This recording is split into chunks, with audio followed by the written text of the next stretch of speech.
di dalam Tuhan Yesus Kristus yang adalah sumber air hidup kami.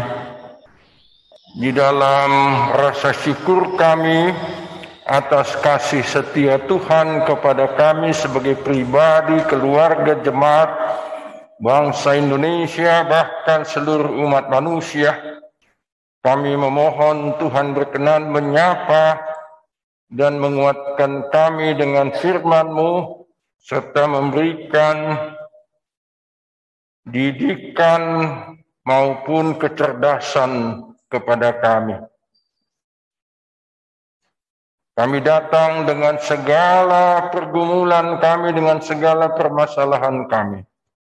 Dan kami yakin Tuhan peduli kepada kami semua dan tetap mengasihi kami di dalam Tuhan Yesus Kristus dan Roh Kudus penghibur dan penolong kami. Amin. Ibu bapa dan saudara-saudara sekalian, pembacaan Alkitab sebagai dasar pemberitaan firman Tuhan bagi kita pada hari Minggu 19 September ini terambil dari kitab Pengkhotbah pasal 10 ayat 10 sampai dengan ayat yang ke-15 yang tercetak juga di warta jemaat dan tata ibadah hari ini. Saya akan membacakannya bagi kita sekalian. Jika besi menjadi tumpul dan tidak diasah, maka orang harus memperbesar tenaga, tetapi yang terpenting untuk berhasil adalah hikmat. Jika ular memagut sebelum mantra diucapkan, maka tukang mantra tidak akan berhasil. Perkataan mulut orang berhikmat menarik, tetapi bibir orang bodoh menelan orang itu sendiri.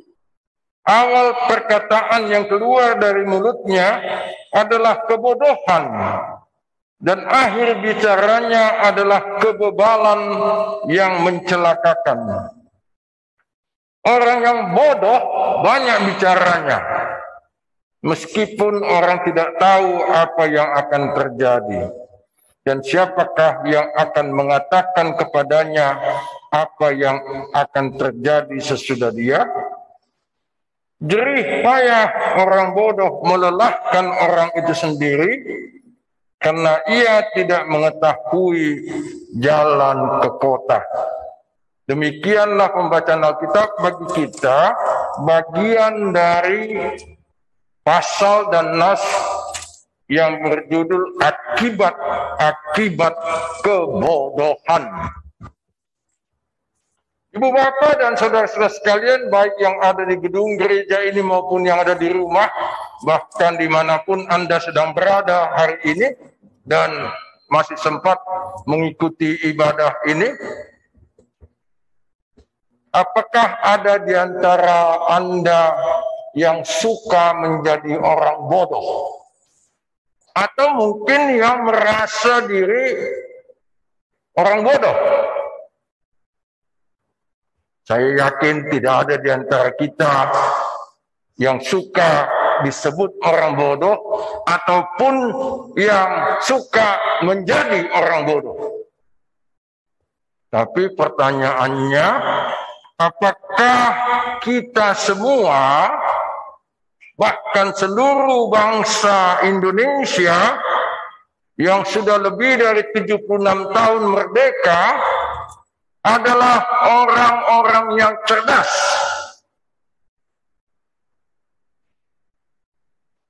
Mungkin ada di antara kita yang bertanya, kecerdasan macam apa dulu?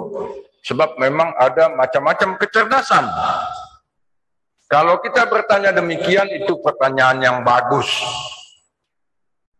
Nanti kita akan melihat beragam kecerdasan yang ada pada kita manusia, bahkan juga pada makhluk-makhluk tertentu lainnya, dan itu pada hakikatnya berasal dari Tuhan. Nah, sebelum kita nanti melihat beragam kecerdasan yang ada pada diri kita ataupun mungkin pada orang lain secara individual maupun kolektif, saya mau mengajak kita melihat sebuah tulisan yang ada di harian Kompas tanggal 26 Agustus yang lalu, yang ditulis oleh Dr. Yudi Latif dengan judul Politik Kecerdasan. Mungkin ada di antara kita yang sempat membaca itu. Tulisan ini dimulai dengan dua kalimat berbunyi begini: perkembangan paling merisaukan setelah Indonesia 76 tahun merdeka adalah ketertinggalan taraf dan mutu kecerdasan kolektif kita. Bahkan jika dibandingkan dengan pencapaian negara-negara jiran atau tetangga, kita sangat terbelakang. Hal ini tercermin tidak hanya dalam keterpurukan indikator kualitas manusia serta penguasaan sains dan teknologi, melainkan juga dalam hal buruknya kecerdasan kepemimpinan bangsa ini. Lebih lanjut, Yudi Latif menyebut berbagai contoh tentang buruknya kecerdasan kolektif maupun kecerdasan individual bangsa kita ini. Dia menyebut beberapa contoh di bidang legislatif, eksekutif, yudikatif, dan sebagainya. Dan itu semua berkait dengan kehidupan kita sebagai bangsa. Menyangkut kesetaraan, keadilan di bidang ekonomi, pendidikan, dan sebagainya.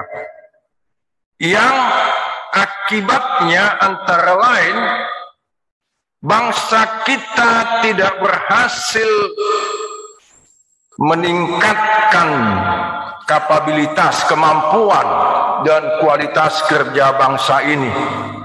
Yudi Latif juga mencatat kesadaran para pendiri bangsa kita ini, para founding fathers, yang mencatat betapa pentingnya kecerdasan kolektif, sehingga di dalam pembukaan Undang-Undang Dasar 1945 antara lain dinyatakan bahwa salah satu misi dan tujuan negara ini adalah, kita tahu itu ya, mencerdaskan kehidupan bangsa.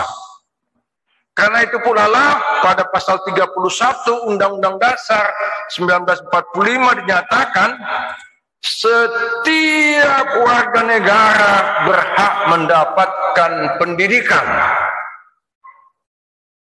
Sebab melalui pendidikan yang berkualitaslah sebuah bangsa memiliki kecerdasan kolektif dan membebaskan diri dari kebodohan kolektif. Seperti yang masih bisa kita lihat di tengah-tengah kehidupan bangsa kita sekarang. Kita lihat sekarang apa yang dikatakan di dalam kitab Pengkhotbah yang tadi 6 ayat kita baca dari pasal 15. Di dalam kitab Pengkhotbah ini yang sudah ditulis sekian ratus tahun sebelum kekristenan ada, sebelum Tuhan Yesus lahir, yang juga kita jadikan sebagai bagian dari kitab suci kita. Di dalam kitab Pengkhotbah, kalau bahasa Batak itu kitab Parjamita, sangat ditekankan betapa pentingnya kecerdasan, dan itu sinonim atau sama juga dengan hikmat atau kebijaksanaan. Lalu antara lain di pasal 10 ini dikontraskanlah kecerdasan dengan kebodohan. Disebutkan beberapa contoh tentang kecerdasan atau hikmat maupun juga kebodohan. di ayat 10 sampai 15 yang kita baca tadi, kita memang hanya menemukan 2 contoh. Tetapi kalau kita baca nanti, kalau pulang ke rumah atau ada di rumah, selesai kebaktian ini, silakan membaca keseluruhan kitab pengkhotbah yang tidak terlalu tebal ini, tidak terlalu panjang. Di situ kita bisa menemukan banyak contoh tentang kecerdasan atau hikmat maupun kebodohan. Salah satu contoh yang disebut di dalam nas yang baru kita baca ini adalah mengenai penggunaan besi.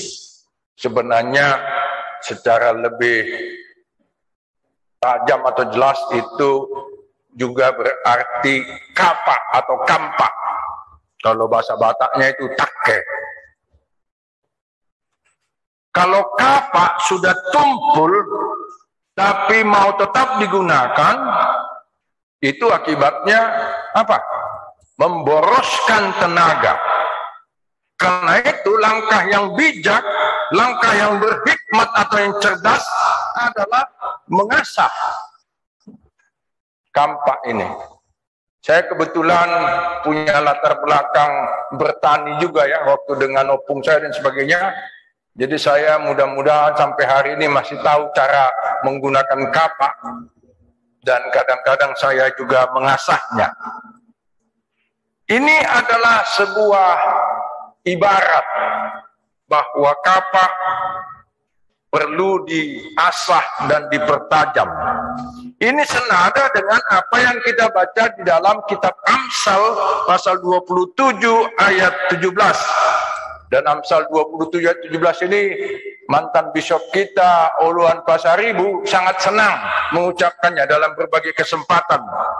Di situ antara lain ditulis, besi menajamkan besi, orang menajamkan sesamanya. Jadi kalau kita melihat ada teman kita,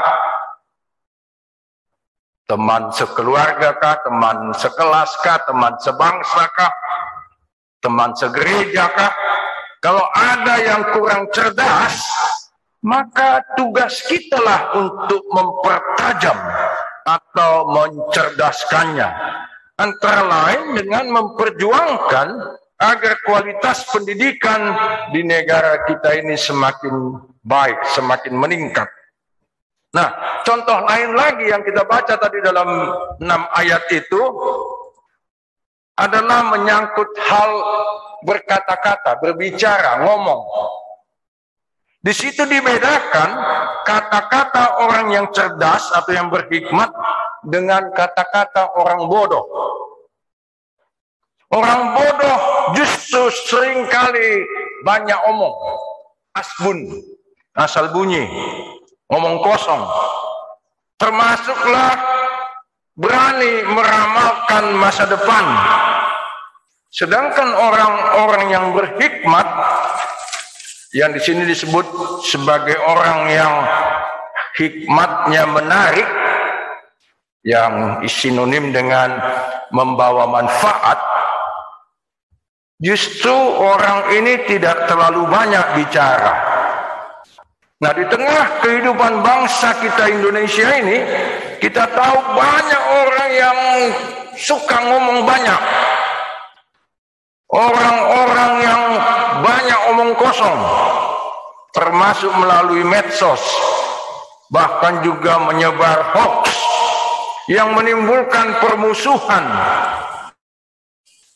Walaupun tentu kita harus akui juga bahwa mungkin di jemaat kita juga ya, banyak orang yang kata-katanya penuh hikmat, membawa manfaat.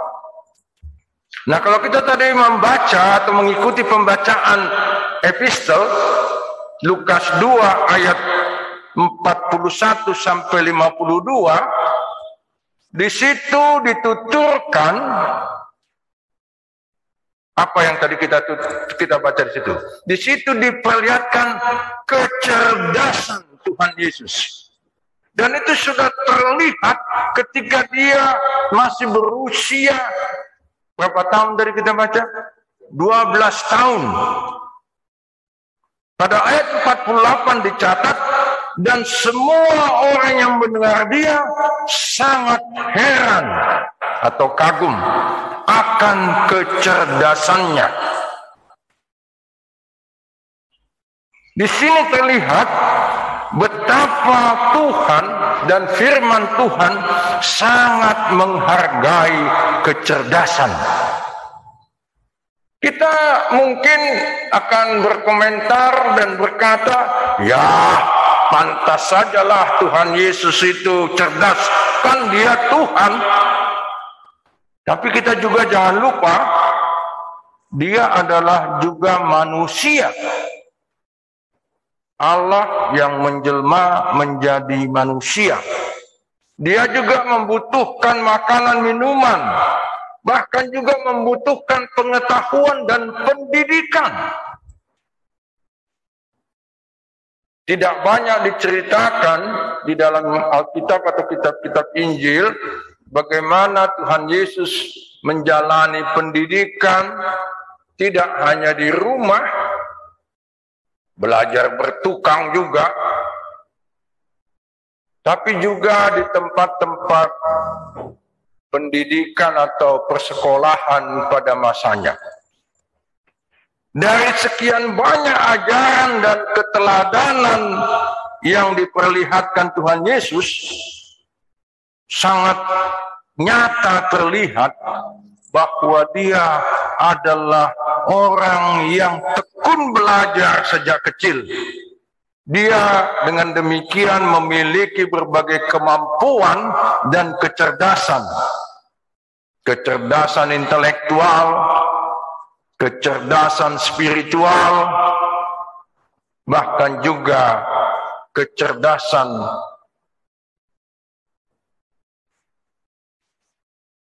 memecahkan berbagai masalah. Pendek kata, dia adalah pembelajar yang tekun. Nah, sekarang kita sampai pada macam-macam kecerdasan itu tadi ya. Ada macam-macam kecerdasan yang dikaruniakan Tuhan dan yang mudah-mudahan ada juga pada diri kita. Biasanya kalau mau masuk ke sekolah atau mengikuti pendidikan kan dites ya oleh para psikolog IQ, intelligence quotient, kecerdasan intelektual, kecerdasan kognitif. Tapi di samping itu ada juga kecerdasan rohani, kecerdasan spiritual, termasuklah di situ kecerdasan iman. Ada kecerdasan sosial. Ini terlihat dalam kecakapan orang bergaul, bertata krama, tidak hanya dengan yang seagama atau yang sesuku, tapi juga dengan umat beragama lain dan dari suku atau bangsa lain. Lalu ada kecerdasan musikal, punya kecerdasan musikal ya. Berapa anggota jemaat kita yang punya kecerdasan musikal? Termasuk lagi di sini kecerdasan bernyanyi. Tidak semua anggota GKP bisa bernyanyi, apalagi main organ atau piano. Ini orang-orang yang punya kecerdasan musikal. Lalu ada kecerdasan spasial, kecerdasan ruang. Kecerdasan membaca peta dan mengingat liku-liku tempat tertentu, atau bagaimana cara sampai ke sebuah tujuan. Nah, saya harus mengaku dari mimbar ini, saya ini termasuk yang bodoh dalam urusan kecerdasan spasial. Saya bisa ke satu tempat 10 kali, yang ke-11 kali masih lilu. Untung ada ibu kami ini hebat sekali, dia punya kecerdasan spasial. Sekali dia pergi ke satu tempat, hafal seumur hidup. Makanya termasuk ke jemaat ini pun saya bawa dia. Kalau nggak saya bawa nanti nggak nyampe saya ke sini. Ada yang punya kecerdasan lingual, kecerdasan berbahasa. Ada juga kecerdasan adversarial quotients. Ini kecerdasan menghadapi dan mengatasi kesukaran dan penderitaan. Nah, dari sinilah muncul istilah multiple intelligence, kecerdasan berganda. Kalau Bapak Ibu saya tanya, kalau Ibu punya berapa kecerdasan? Coba hitung dulu kecerdasan yang ada dalam diri masing-masing. Pasti bukan hanya kecerdasan musikal ya. Ada orang yang memang dikaruniai Tuhan macam-macam kecerdasan. Tapi juga kita harus ingat, ada juga orang yang tidak punya kecerdasan apapun. Mungkin kecerdasan dalam tanda petik hanya kecerdasan omong doang, omdo. Itu mungkin kecerdasan juga ya. Nah, sekarang ini ada juga dikembangkan artificial intelligence atau artificial quotient, kecerdasan buatan.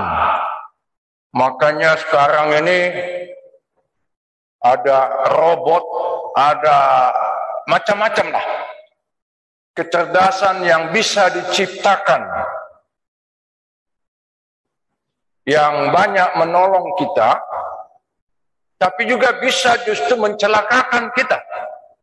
Karena kita tidak paham trik-trik yang ada di dalamnya. Ada orang, sekali lagi, yang Tuhan karuniakan multiple intelligence. Mudah-mudahan banyak itu di jemaat kita. Punya beberapa kecerdasan sekaligus. Dan di Alkitab kita membaca, termasuk di epistel tadi Lukas 2 itu, Tuhan Yesus juga memiliki multiple intelligence. Sementara di tengah masyarakat sejamannya, pada waktu itu sudah sekitar 2000 tahun yang lalu, termasuk di kalangan ahli agama, juga di kalangan murid-muridnya, ada yang bodoh. Kita ingat misalnya Yudas Iskariot. Sementara pemimpin agama yang dengan mereka Tuhan Yesus berdiskusi, bahkan mungkin juga berdebat di Bait Allah ketika Yusuf dan Maria menjumpai dia di situ. Banyak yang tidak memiliki kecerdasan. Begitu juga lah di tengah kehidupan bangsa kita, ada banyak yang cerdas, memiliki multiple intelligence, tetapi juga ada orang yang tidak memiliki satu kecerdasan pun. Tapi biasanya ini berlagak cerdas, berlagak pintar atau sok tahu. Di antara politisi kita atau orang-orang Indonesia yang berkecimpung di dalam politik, wah banyak ngomong, tapi belum tentu dia cerdas. Nah, Ibu Bapak dan Saudara sekalian, kita hidup di tengah-tengah dunia dan situasi yang kompleks, termasuk di tengah kehidupan berbangsa, bernegara, dan bergereja. Sementara itu, wabah yang menerpa kita belum sepenuhnya reda, dan menurut perhitungan itu tidak akan segera, tidak akan cepat berlalu. Memang salah satu ungkapan di negeri kita ini kan ungkapan lama, badai pasti berlalu. Tapi kapan? Di tengah situasi itu banyak muncul masalah. Ada masalah ekonomi, termasuk kehilangan pekerjaan dan pendapatan, serta meningkatnya kemiskinan. Di Warta Jemaat hari ini di halaman terakhir ya, ada disebutkan beberapa kegiatan jemaat kita, antara lain bantuan modal usaha. Ya, ini sekarang terbatas untuk kalangan anggota kita ya. Tapi kita tahu juga bahwa di negara ini ada banyak bansos yang tidak hanya konsumtif, kasih beras, kasih minyak goreng, dan sebagainya, tapi juga modal usaha. Itu antara lain untuk mengatasi masalah ekonomi. Ada masalah rumah tangga, termasuk yang diakibatkan oleh macam-macam alat yang canggih yang kita masing-masing punya ya. Di sini kan banyak sekali hal yang bagus ya, tapi yang jahat juga nggak kurang di sini. Dan banyak rumah tangga berantakan bahkan hancur gara-gara gadget seperti ini. Mudah-mudahan yang kita punya tidak membuat keluarga kita berantakan. Dan juga ada berbagai cekcok dan perseteruan, termasuklah yang menyangkut hal agama. Kita tahulah itu ya, nggak usah saya sebut satu demi satu. Nah, di tengah-tengah situasi itu, sungguh-sungguh dibutuhkan kecerdasan. Tidak hanya kecerdasan individual atau kecerdasan pribadi, melainkan juga kecerdasan kolektif, kecerdasan bersama sebagai bangsa maupun juga sebagai gereja. Yang kita butuhkan bukan hanya IQ, intelligence quotient, kecerdasan rasional, melainkan juga berbagai kecerdasan lain. Tuhan Yesus juga menghadapi banyak kesukaran dan tantangan. Kita tahulah itu. Ketika dia menjadi manusia di dunia ini, dia berhadapan dengan berbagai keadaan berat yang membutuhkan kecerdasan.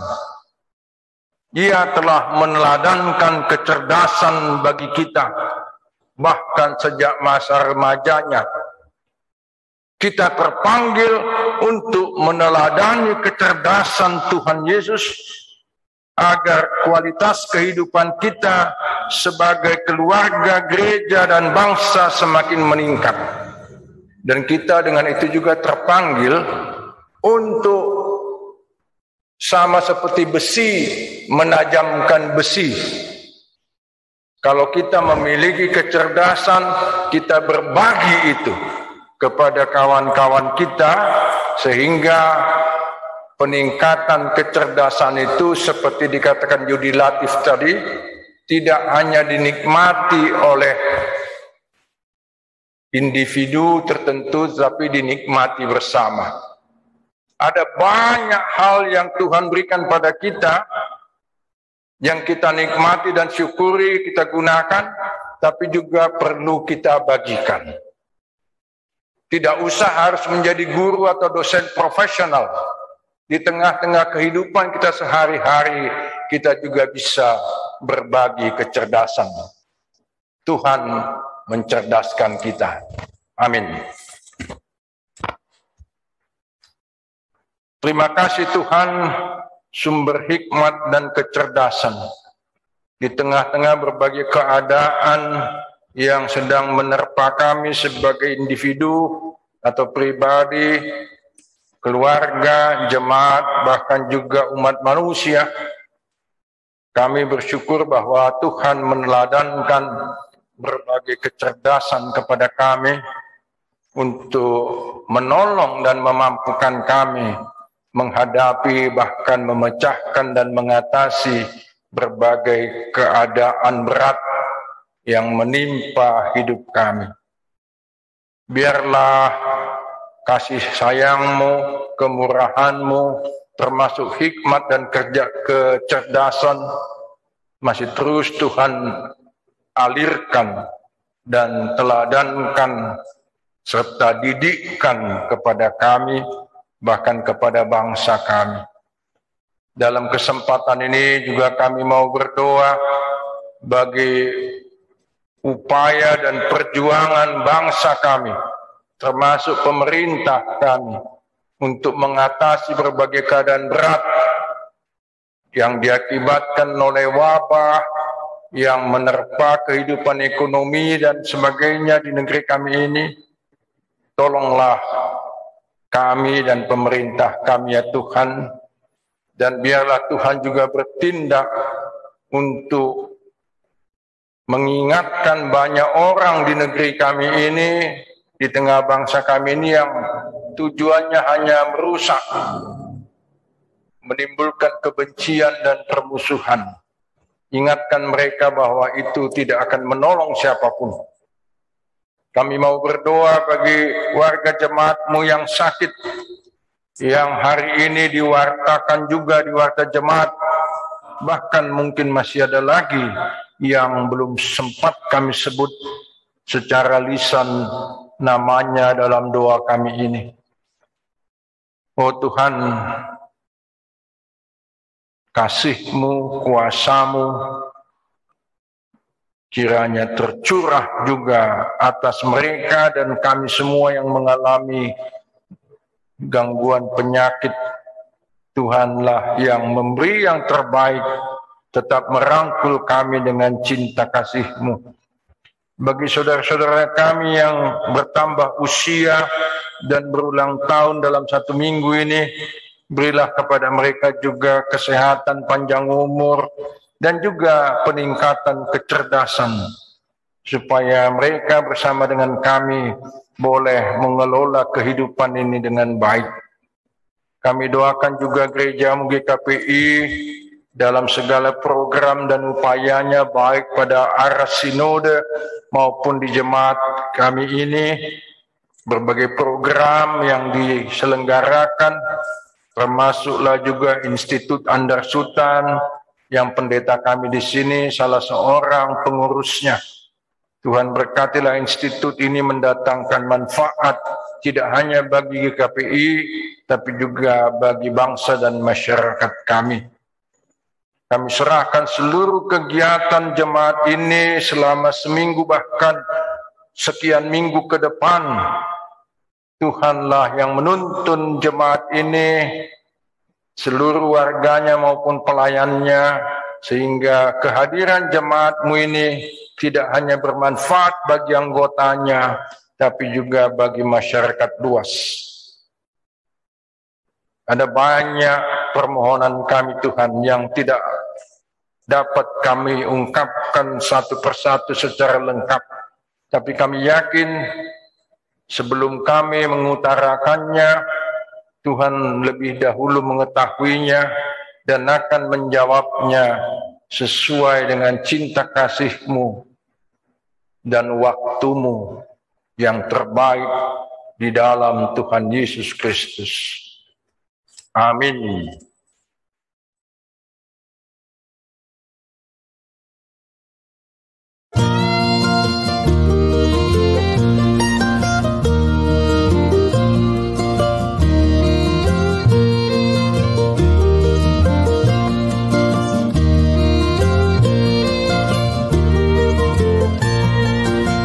Jan S. Aritonang Official, Inspiration, Education, Collaboration.